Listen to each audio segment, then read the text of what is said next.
Bueno, hay una exigencia que es la del equilibrio fiscal que el ministro de Economía está exigiendo en distintas áreas de gobierno que se bajen los gastos, la carga.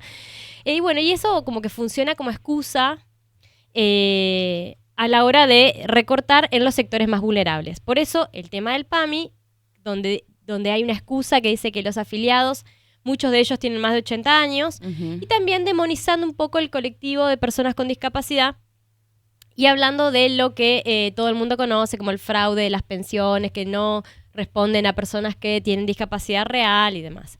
Bueno, en principio, para hablar todo esto de la discapacidad, fue un proyecto que ingresó a través del Senado, del Poder Ejecutivo, para modificar la ley 27.793, que es la ley de emergencia por discapacidad, que pese a los fallos judiciales nunca se terminó aplicando, derogando artículos como el artículo 5, el 8, el 9, el 14, el 20, que garantizaban la universalidad de las prestaciones, y retrotrae un poco el Estado, el sistema al Estado previo a la sanción de la emergencia. ¿Cómo es el nombre? Bueno, dice, el nombre del proyecto es Contra el fraude de pensiones por invalidez. Es obviamente que contradictorio porque dice fraude respecto a las personas que tienen las pensiones, pero en realidad el fraude lo tienen ellos porque Diego Españolo y Karina Milei están siendo investigados por una causa que implicó a Landis por coimas en la compra de medicamentos, que lo tiene el juez Casanelo, y que bueno, en realidad el fraude, ustedes saben que Landis se disolvió y que lo absorbió ahora el Ministerio de Salud. Después tenemos un recorte para mostrarles donde habla el ministro de Salud respecto a esto, a lo del paro del PAMI. Sí. En realidad el paro de los profesionales al PAMI. Pero bueno, siguiendo con el tema de discapacidad, este proyecto lo que busca es aumentar las restricciones, aumentar los controles, cruzar datos entre todos los organismos, o sea, recortar realmente la cantidad de pensiones que hoy se están cobrando. ¿Cómo se va a hacer? A través de un reempadronamiento, o sea, doblemente reempadronados en esta gestión, porque ya se reempadronaron el año pasado. Bueno, las personas que cobran pensión, si esto se aprueba, van a tener que reempadronarse de vuelta con todas las complicaciones que esto significa, porque hubo gente que tenía que irse, no sé, 200 kilómetros de donde vivía para poder hacer el trámite. Sabemos que esto es súper engorroso para una persona que sufre discapacidad tanto física como cognitiva. Y aparte porque ya lo hicieron claro, el año pasado. No tendría que ser necesario directamente. Claro. Bueno, hay una incompatibilidad con el empleo, que eso es súper llamativo también, porque las personas que tendrían un empleo formal dejarían de cobrar esta pensión.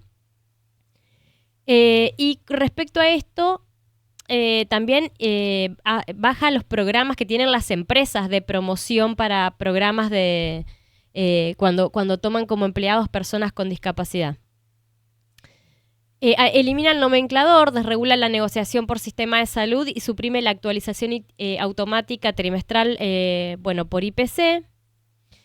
Y el nuevo sistema también fija el monto de la pensión no contributiva en el 70% del haber mínimo jubilatorio y elimina la posibilidad que tenía el Ejecutivo para otorgar aumentos por invalidez laboral y por zona geográfica desfavorable.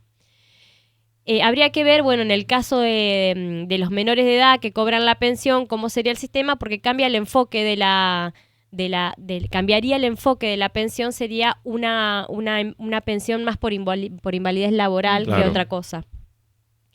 Y aparte va en contra un poco de la inclusión, porque esto de prohibirles o de sacarles la pensión en el caso que tengan un ingreso por un empleo formal, o sea, es más excluyente que inclusiva. Sí. Exactamente. Bueno, el gobierno que ahora erige la bandera de la transparencia en las pensiones por invalidez se enfrenta a esta causa judicial que hablábamos anteriormente por coimas y bueno, que implican obviamente el 3% de la hermana del presidente. Si quieren podemos poner el videíto de Mario Lugones, el ministro de Salud. ¿Lo tenemos? Ahora lo compartimos para escuchar bien atentamente lo que dijo Lugones a propósito de el PAMI y sus afiliados. A ver. La verdad es que PAMI, no sé si ustedes saben que tiene 1 millón de personas más o menos, más de 80 años, sobre los 5 millones de personas que hay en total. Tiene casi 6.000 personas más de 100 años. Ya hay abuelos, hijos y nietos en PAMI. Así que PAMI tiene una carga muy grande, y acá de haber médicos como yo, y saben que cuanto más grandes somos, más dependemos de los médicos. Bueno, ahí está, Lugones. Alguien debería explicarle a Lugones que PAMI justamente es la obra social de la gente, de los adultos mayores en Argentina, ¿no? De la gente una vez que se jubila, digamos, no hay afiliados de 15 años, ni de 30, ni de 40 en el PAMI. Digo, es algo que no es nuevo, no es algo que se haya encontrado como novedad de este gobierno, es algo bastante difícil de comprender el razonamiento que intenta. Claro, se sabe que el expresar, ¿no? El sistema médico, el sistema de salud del PAMI atiende gente que probablemente Claro. vaya una vez por semana o a veces una vez cada 2 días al médico.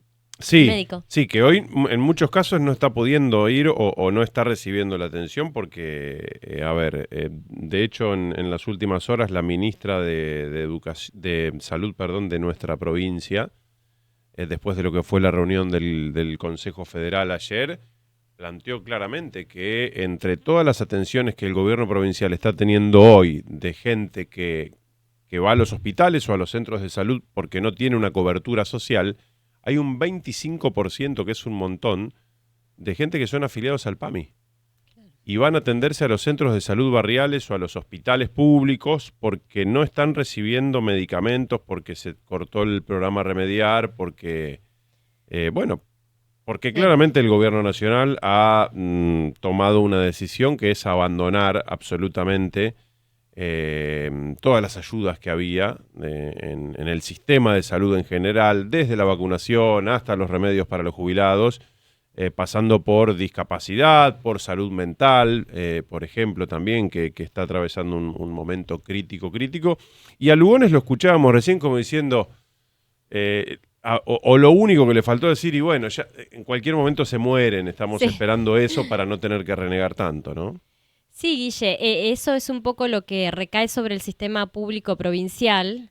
Todo lo que es la desfinanciación del PAMI hace que se colapse la atención primaria en el SAMCO, en los centros de salud, en los CAPS, en los hospitales provinciales. O sea que es un costo adicional que paga la provincia, las provincias en general. Indudablemente, sí. El Instituto, el PAMI, contó el año pasado con un presupuesto de casi 9 billones de pesos. De ese total, el 80% corresponde a recursos operativos, o sea, el descuento que les hacen de la pensión o de la jubilación, y el otro 20% son aportes del Tesoro Nacional, y es ahí donde se sufre el recorte, más que nada esos aportes que vienen del Tesoro y que los autoriza Luis Caputo, el ministro de Economía. Pero bueno, algunos de los programas que tuvieron subejecuciones o que directamente no se ejecutó la partida para financiarlo fue el desarrollo de prestadores sanitarios. Ese rubro tenía, por ejemplo, un presupuesto de 1.500 millones y un crédito asignado de 500 millones y se ejecutó 0%. Nada. Claro. En el sector privado estiman, que Caputo le debe al PAMI unos 1.000 millones de dólares, el equivalente a 1,4 billones o casi el 14% del presupuesto, o sea, 1,4 billones de pesos o el 14% del presupuesto del organismo para el 2026. Si bien el instituto se vio afectado por la caída de la recaudación, que serían esos recursos que vienen del aporte de los jubilados y también de los trabajadores activos, la lectura es que el desfinanciamiento termina siendo político, porque los recursos estaban presupuestados y después no se ejecutaron. En Santa Fe, más de 448.000 personas están afiliadas al PAMI. O sea que en Santa Fe esta atención está entrando en una crisis, está afectando a la provincia. Y la semana pasada, tanto el lunes, el martes y el miércoles, hubo un paro de 72 horas que hicieron los médicos del PAMI. ¿Por qué? Porque hubo una resolución, la 1107-2026, que los afectó directamente. Entonces, ¿por qué? Porque hay una crisis de prestaciones, hay, como vos decías, un recorte de los medicamentos, pero también los profesionales tuvieron que hacer una movilización en todo el país a través de la Asociación de Profesionales del Programa de Atención Médica Integral y Afines, APAMIA, que convocó al paro y que se extendió a 8.000 profesionales que fueron afectados en todo el país. Esta resolución modifica el esquema de ingresos de los médicos de cabecera y les hace perder casi el 50% de sus ingresos. Aumenta la prestación de 950 pesos a 2.100, pero esto que parecería como una buena noticia, en realidad tiene un gran problema, es que en paralelo le elimina la consulta presencial como fuente de ingreso y la incorporación de más prestaciones dentro de un pago fijo y también la eliminación del incentivo económico a la formación profesional. O sea que alguien que tiene, por ejemplo, un profesional que tenía 700 cápitas mensuales, que ganaba 2.200.000, pasaría a percibir 1.400.000. Claro. O sea, Sí, es un muchísimo. Esa es otra de las caras de esto, ¿no? Porque por allí, cuando hablamos del recorte que estamos teniendo en lo que es la prestación, el sistema de salud en general, se sabe que el programa Remediar prácticamente deja de existir, porque ahora ya desde abril de proveer unos 80 medicamentos pasa a tener solamente 3. Sí. Lo que es prácticamente nada, ¿no? Entonces, lo más preocupante de todo esto es la salud de la gente. Sí.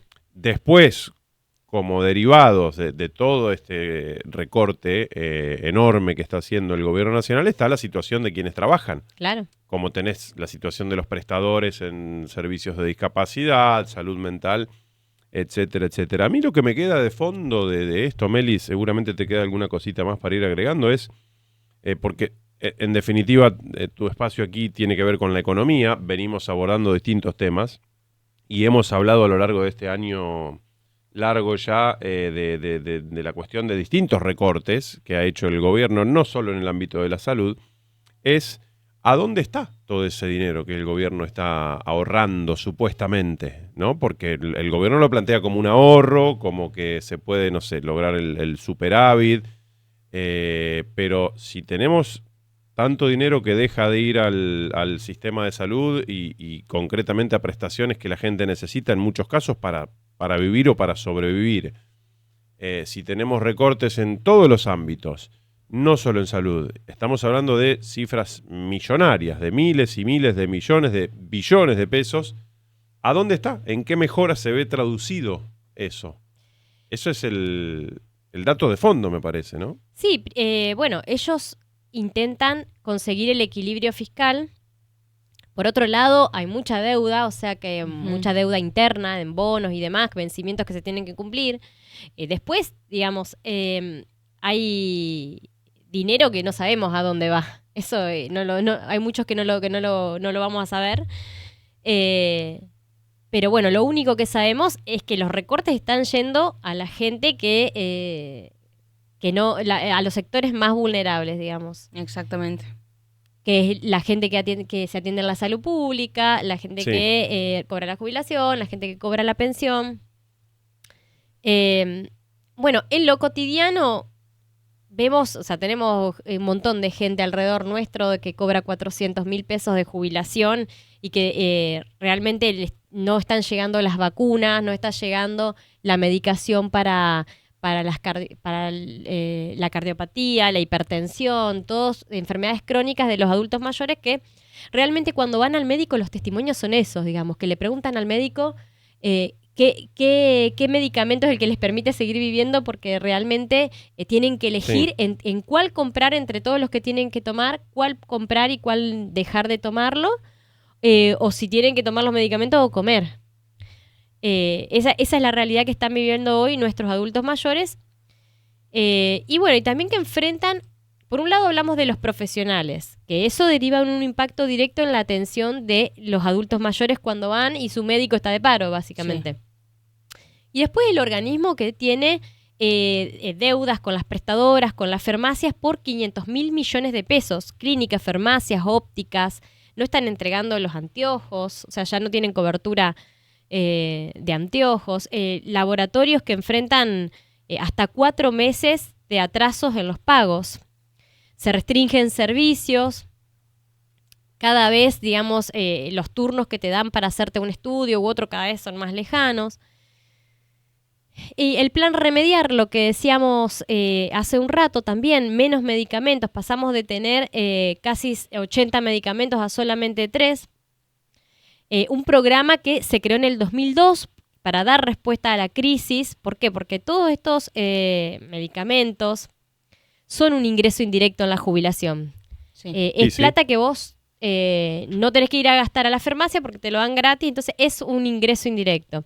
Este programa llegó a cubrir casi el 90% de las patologías más frecuentes, asegurando el derecho a la salud de millones de personas. Y a comienzo de marzo, el Gobierno Nacional implementó el ajuste y redujo de 79 medicamentos a solamente 3. Bueno, como dijimos, las más comunes, diabetes, hipertensión, eso ya no estaría cubierto. Gran parte de los medicamentos que contaban con el beneficio total pasaron a una cobertura entre el 40 y el 70% del valor.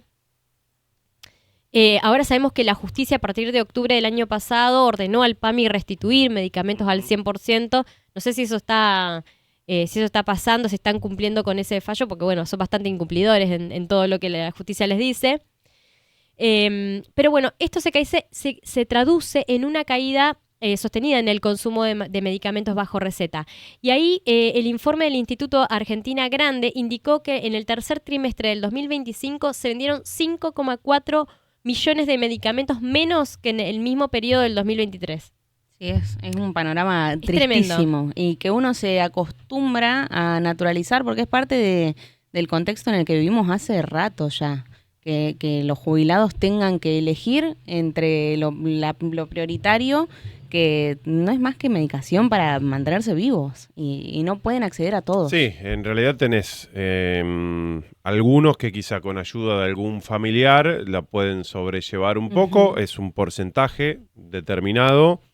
Otros que, como contábamos hace un rato, acuden al sistema provincial de salud aquí en Santa Fe para paliar algunas situaciones, porque tampoco es que la provincia se va a hacer cargo absolutamente de todo lo que necesita, pero está pasando. Y otros que quedan a la buena de Dios, nada. Sí, desamparados. Sí. No, y además que los profesionales, en todo caso, van a optar por irse al sistema privado, o a Sí. veces por irse del país, a ejercer, si no les reditúa por ahí trabajar para el PAMI. Pero el tema es la gente que va a quedar sin su médico de cabecera, sin el médico al que le tiene confianza, sin la cobertura de medicamentos que necesita, sin los tratamientos, tanto a las personas con discapacidad como a las personas mayores. Y bueno, y ahí nos fuimos nosotros a las estadísticas oficiales que hablan de los anuarios estadísticos de vitales del 2023 y 2024, porque aumentó la mortalidad de adultos mayores. Como consecuencia de todas estas políticas, aumentó la mortalidad de adultos mayores. Los datos se desprenden, de las estadísticas oficiales y dice que aumentó un 9,5 la mortalidad en el primer año del gobierno de Milei. Durante 2023 murieron en la Argentina 263.000 personas mayores de 65 años. En 2024 la cifra fue de 285.000 personas. El 2025 todavía no está publicado, pero en 2024 se registró una suba de 21.276 fallecimientos en adultos mayores de 65 años en comparación con el 2023, lo que representa un 9,5 de aumento. En Córdoba, dice, lo que compartió Atienza, un médico de Córdoba muy conocido, dice que el año pasado murió un 11% más de personas, más que en la pandemia. Uh-huh. La tasa de exceso de muerte fue del 10,6%. Esos Más que en datos la son pandemia. tremendos. Sí, son tal cual. Y son tremendos y tienen que ver con esto. A ver, no salen las noticias diariamente de la cantidad de gente que muere por no tener el medicamento que estaba recibiendo, a lo mejor. Bueno, Porque las vacunas antigripales están en faltante también. hemos conocido el caso de casos muy puntuales de pacientes oncológicos que dejaron de recibir su medicación y que fallecieron. Pero después en la calidad de vida de la gente, esto que obviamente repercute, y en esos millones de personas que tienen más de 80 años, en muchos casos es acortar muchísimo la expectativa de vida que hay. Insisto, no sale todos los días en las noticias. Parece hasta exagerado que uno hable de esto, pero se está muriendo gente porque no está recibiendo la atención que sí venía recibiendo. Y en relación a lo de las vacunas antigripales también, indudablemente que el impacto es tremendo, porque también escuchaba las declaraciones ayer de la ministra de Salud que dio los números. En la provincia de Santa Fe se ha incrementado muchísimo el número de personas que se vacunaron, por ejemplo, contra la gripe en este año con relación al año pasado, pero hay un altísimo porcentaje de esas vacunas que fueron utilizadas por los afiliados del PAMI. Claro. Que anteriormente tenían ya el sistema en el que iban a la farmacia, conseguían la vacuna, pero claro, acá hay un montón de gente que se podría haber vacunado y que no lo hizo porque, y está bien que así sea, el sistema provincial de salud terminó absorbiendo a los jubilados y jubiladas de PAMI que no tenían esa cobertura por parte de la nación. Claro. Y el efecto cascada, ¿viste? Lo que no se absorbe desde los recursos de la nación los tiene que absorber el recurso de la provincia. Bueno, estos datos también hablaban de la mortalidad infantil. También aumentó la mortalidad infantil y la mortalidad materna. Como dato adicional, aumentó un 0,5 por 1000 nacidos vivos la tasa de mortalidad infantil y neonatal, considerando el indicador más sensible de la situación social de un país. Pasó de 8 por 1000 en 2023 a 8,5 por 1000 en 2024. La mortalidad materna en 2024 fue de 183 mujeres por causas relacionadas a embarazo, parto, puerperio. Y en 2023 había sido de 147, un incremento del 37% según el Ministerio de Salud. Realmente datos que son oficiales, que están publicados y que son... Sí. Muy fuertes. Bueno, como conclusión de esta columna, queremos decir que los principales afectados son los afiliados, son los adultos mayores, son las personas con discapacidad que están siendo víctimas de un ajuste que es muy cruel, que los obliga en la parte de discapacidad, los obliga ahora, o sea, si se aprueba, a reempadronarse, sabiendo lo tremendo que es trasladarse, ir a la comisión médica, conseguir el turno, el miedo de perder la pensión, de quedarse sin lo poco que tienen, la incertidumbre también de los adultos mayores a la hora de ir a su médico, de tener que pagarle la consulta, o tener que ir a la farmacia y pagar el remedio, o tener que ir al supermercado y comprar la comida. Entonces el impacto recae en los afiliados. Todo lo que fue el ajuste que implicó la reducción de medicamentos gratuitos, la eliminación de programas de provisión y la mortalidad, de los adultos mayores, que es la gran consecuencia. En los consultorios se repiten situaciones límites, pacientes que deben elegir esto entre comprar remedios, pagar el alquiler, cubrir necesidades básicas. Y con menos recursos el sistema se debilita, crecen los problemas, el impacto vuelve a caer en los jubilados. O sea, se debilita el sostenimiento del organismo. Realmente no sé qué va a pasar con el PAMI adeudando tanto a las farmacias, a los prestadores, a los profesionales. Y también hay un plan sistemático de mortalidad. O sea, realmente uno no quiere decirlo, pero es un homicidio silencioso esto, porque tanto las personas con discapacidad como los adultos mayores, o sea, si no tienen los medicamentos y no tienen las prestaciones y las terapias, las enfermedades crónicas se van a empeorar y la mortalidad va a seguir aumentando. Entonces, ¿cuál es? Ya que el ministro Lugones decía que la carga que tiene el organismo, ¿realmente lo consideran una carga? ¿Realmente necesitan está claro que es así. Claro, necesitan que se reduzca la cantidad de gente que es afiliada al PAMI o que recibe la pensión por discapacidad? Si hay en comentarios dicen a través de YouTube, nadie habla de la gente que se quita la vida siendo personas adultas mayores y que está todo oculto por medios y por el Estado también. Gente que se rinde ante esta situación que es tremenda de no poder cubrir lo básico, que es eso.